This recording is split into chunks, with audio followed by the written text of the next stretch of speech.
السلام علیکم. وعلیکم السلام. میرا نام محمد رجاوت ہے. میں کلاس 3 کا طالب علم ہوں. آج کا میرا عنوان ہے محمد بن قاسم اور دوسرا ہے متعصب کی وجوہات. محمد بن قاسم 695 عیسوی میں پیدا ہوئے. وہ عراق کے گورنر حجاج بن یوسف کے قریبی عزیز تھے.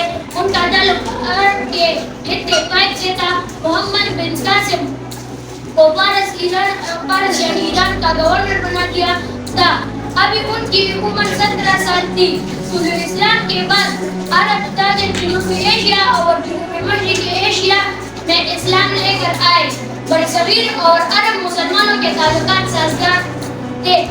تاہم بحیرہ ہند کا سمندری راستہ اس وقت پرخطر ہوا جب راجہ دار مکران اور فارس کے حکمرانوں کے ساتھ مل کر مسلمانوں کے خلاف آیا ہوا تھا. لہذا پہلی مرتبہ بنو امیہ کی حکمرانوں کے دوران عرب نے سندھ کو فتح کرنے کی سنجیدہ کوششیں کی. اب میرا دوسرا ٹاپک ہے فتح سندھ کی وجوہات. فتح سندھ کی وجوہات کے دو بڑی وجوہات ہیں. ان میں پہلا نمبر ہے بحیرہ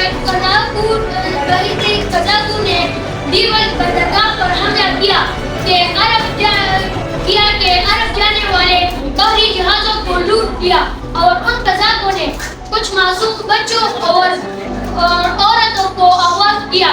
یہ واقعہ سن کر سندھ کے گورنر حجاج بن یوسف نے راجہ زاہد کو خط لکھا کہ وہ سب کو واپس کر کے.